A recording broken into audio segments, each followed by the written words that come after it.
নমস্কার। পরশুরামের আজকের পর্বে রিভিউ নিয়ে বাংলা সিরিয়াল সমাচার তোমাদের সামনে এসে গেছে। তো শুরুতেই যেটা দেখা যাচ্ছে যে বলরামকে তো গুলি লেগেছে। এবার তটিনী চাইছে হসপিটালে নিয়ে যেতে, কিন্তু বলরাম বলছে তুমি যাও তাড়াতাড়ি নন্দিনীর কাছে যাও, নন্দিনী তোমাদেরকে খুব প্রয়োজন, ও কিন্তু খুব কষ্টে আছে, খুব কষ্টে আছে। তো বলছে বলরাম দা, বলে হ্যাঁ আমি ঠিক বলছি, যাও। তটিনী কিছুতেই যেতে চাইছে না, কিন্তু তবুও তটিনীকে ওখান থেকে যেতে বলে, বাধ্য হয় তটিনী যেতে। এরপরে মায়াকে বলছে তুমি মালগুলো তাড়াতাড়ি করে শেষ করো, তো যাও দেরি হচ্ছে। বলে বলরামদা, এই গুলি খাওয়া অবস্থাতেও তোমার মুখে নন্দিনীদির নাম, তুমি খুব ভালোবাসো তাই না?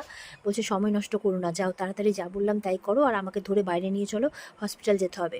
এই বলে মায়া ধরে ধরে বলরামকে বাইরে নিয়ে যায়, গাড়িতে তোলে আর হসপিটালের উদ্দেশ্যে রওনা হয়ে যায়, ওদিকে মালগুলো শেষ করে নেয়। তো যাই হোক, এদিকে পরশুরামকে তো কথা শোনাতে খুব পারদর্শী কর্ণ চ্যাটার্জি, সে বলছে যে হাতে রিভলভার ছেড়ে এবার হাতাখুন্তি ধরেছো, খুব ভালো, করবে নাই বা কেন? শ্বশুরমশাই একদম ঢেলে দিয়েছেন তোমাকে, উনি যা বলবেন তাই তো তুমি এখন করবেই, এইসব বলছে। সে কোথায় একটা সামান্য বেতনে চাকরিজীবী, তার আন্ডারে এখন কত শয়ে শয়ে লোক কাজ করে, বিশাল ব্যাপার। বলছে যে তোমার বুদ্ধিটা তো একটু ধার নিতে হয়, তার কারণ এত বুদ্ধি, শ্বশুরমশাইয়ের মাথা মুড়িয়ে একদম সব কিছু জবরদখল করে নিলে। তখন তটিনীর বাবা বলছে আপনি কিন্তু এবার ওকে অপমান করছেন। বলে না না, কোনো অপমান করছি না, আমি একদম ঠিক কথাই বলছি। বলছে একটা প্রবাদ আছে জানেন তো, জম জামাই ভাগনা, মানে তিন নয় আপনা, এইভাবে বলছে আর কি। সত্যজিৎ বলছে যে আপনি বোধহয় একটা কথা জানেন না, ও কিন্তু আমার সন্তান তুল্য। সন্তান তুল্য বলছি কেন, ও আমার সন্তান, আমার অন্যান্য সন্তানদের থেকে আমি ওকে কিন্তু কম চোখে দেখি না। পরশুরাম বেশ মন দিয়ে শুনছে কথাগুলো। কর্ণ তো খুব হাসছে কথা শুনে, বলছে ওসব পুত্র টুত্র কোনো কিছু না, সব টাকা টাকা, সব টাকার খেলা। তো পরশুরামকে গিয়ে ওর ঘাড় চাপড়াচ্ছে আর বলছে যে খুব ভালো, তুমি পুত্রের দায়িত্ব পালন করো, খুব ভালো, খুব ভালো, তুমি এইভাবে সবার সেবা যত্ন করছো, রান্না বান্না করছো, রক্ষণাবেক্ষণ করছো, এই যে নতুন জামাই, ওর খেয়াল রাখছো, খুব ভালো। বলছে তো আমি কিন্তু একটা লক্ষণ রেখা টেনে যাচ্ছি, ওটা টপকানোর চেষ্টা করো না কিন্তু, জানো তো বাইরে রাবণরা থাকে, এইভাবে বলছে। পরশুরাম বলছে হ্যাঁ হ্যাঁ জানি তো জানি তো, কিন্তু আনফর্চুনেটলি রাবণের শিক্ষা দীক্ষা বা ওই জ্ঞানটা নেই, আর পাঁচটা মাথাও নেই, একটাই মাথা আছে, কিন্তু সেটা আবার গ্রে ম্যাটার, মানে এরকম কিছু একটা বলছে। তো তখন তো কর্ণ একদম চিৎকার করে ওঠে, বলছে আমি লক্ষণ রেখা পারও করি না, আর সোনার হরিণের পেছনেও দৌড়ই না, কাউকে দৌড়তেও দিই না। আপনি দিন দিন ডুবছেন, আরো গভীরে যাচ্ছেন, সোনার হরিণের পেছনে দৌড়াচ্ছেন বলে। এই শিবপ্রসাদ, আমি তোমার কথা কিন্তু কিছু বুঝতে পারছি না, সব মাথার উপর দিয়ে যাচ্ছে। আর এই বলতে না বলতে ফোন আসে। কর্ণ কিন্তু ফোনটা তুলছে না, বলছে তুলুন তুলুন ফোনটা তুলুন, এখন দেখুন কোনো দুঃসংবাদ আছে বোধহয়, আপনার এই চেলা চামুন্ডা কত কি পুষেছেন, দেখুন কোনো দুঃসংবাদ দেওয়ার জন্য ফোন করেছে বোধহয়। কফিটা বানিয়েছিলাম, আমার মনে হয় শোনার পর নিজের মাথাতেই কফিটা ঢেলে নেবেন। তো এটা শুনে তো কর্ণ নিজেই চিৎকার করছে পরশুরামের উপর। পরশুরাম যে কর্ণ আর কি, যেই ফোনটা রিসিভ করেছে অমনি তো দুঃসংবাদ পেয়ে গেছে, ওর এত টাকার মাল শেষ করে নিয়েছে। কে করেছে কে করেছে কে করেছে, এটা হতে পারে না।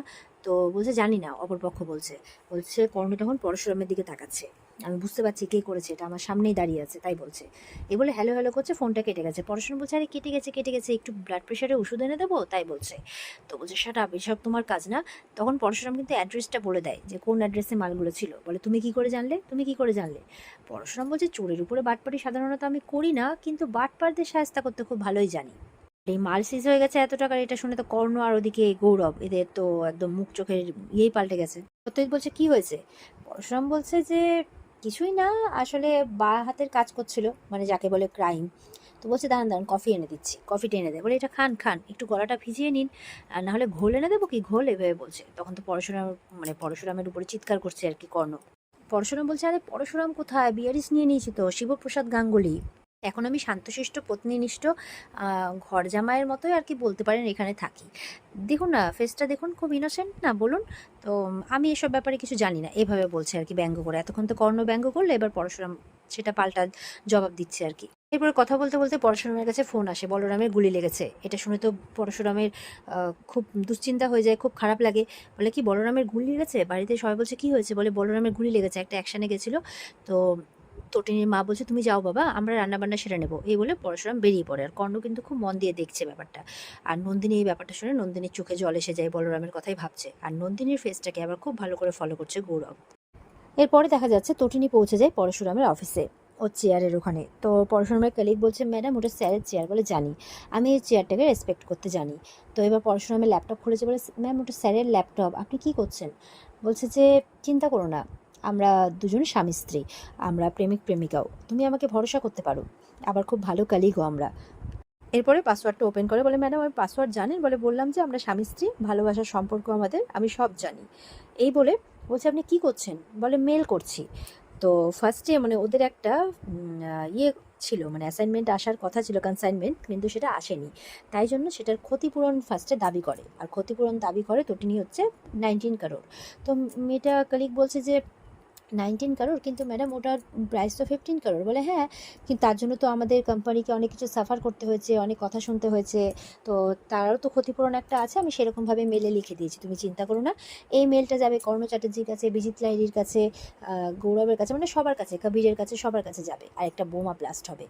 তো মেয়েটা বলছে ম্যাডাম এরপর তো দক্ষযজ্ঞ বেঁধে যাবে। তো বলে তুমি চিন্তা করো না, ব্যাপারগুলো আমরা সামলে নেব।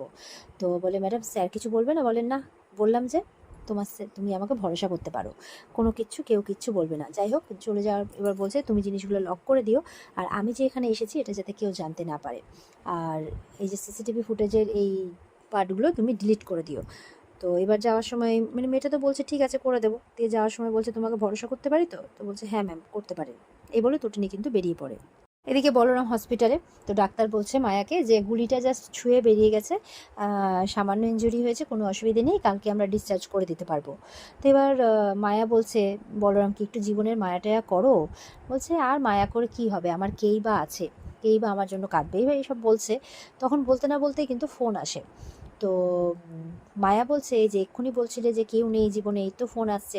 বলে কে করবে, আর আমার বেস্ট ফ্রেন্ড পরশুরাম, তা সেই করবে। এবার ফোনটা করেছে অ্যাকচুয়ালি নন্দিনী। তো ফোনটা ঘুরিয়েই দেখছে যে নন্দিনী ফোনটা করেছে, দেখে একটু অবাক হয়ে যায়। তো মায়াকে বলছে নন্দিনী ফোন করেছে। এবার ফোনটা রিসিভ করেছে, তো রিসিভ করতেই বলছে যে নন্দিনী জিজ্ঞাসা করছে আপনি কেমন আছেন, মানে এইভাবে গুলির সামনে কেউ আসে? তো কেন এরকমটা করলেন আর কি, কেন নিজের উপরে গুলিটা নিলেন? বলছে কাউকে বাঁচাতে।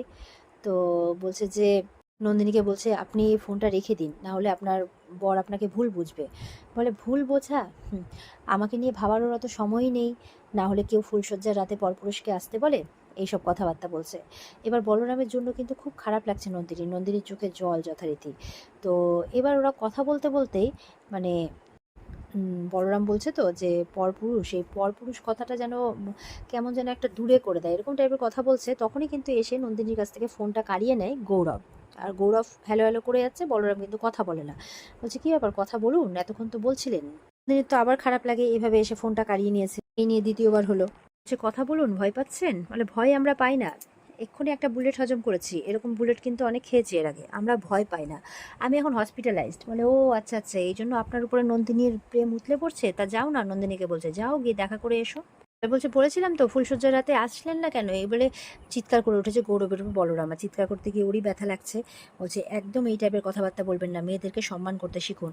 বলে সম্মান করি তো ভালো মেয়েদের, ওর মতো ক্যারেক্টারলেস মেয়েদের নয়। বলে খবরদার আমার সামনে ওকে ক্যারেক্টারলেস এর উল্টোপাল্টা কথা বলবেন না ওর চরিত্র নিয়ে। নন্দিনী তো কাঁদছে, ওর চোখে জল, এইসব কথা কেই বা সহ্য করতে পারে, কিন্তু না চাইতেও বাধ্যতামূলক তাকে সহ্য করতে হচ্ছে। গৌরব বলছে আমি যখন ফিরবো না ওকে রেখে দিয়ে যাবো বাড়িতে, তারপর দেখবেন সত্যজিৎ মুখার্জির কি হাল হয়, মানে বারবার করে এই কথাটা বলে ব্ল্যাকমেল করছে।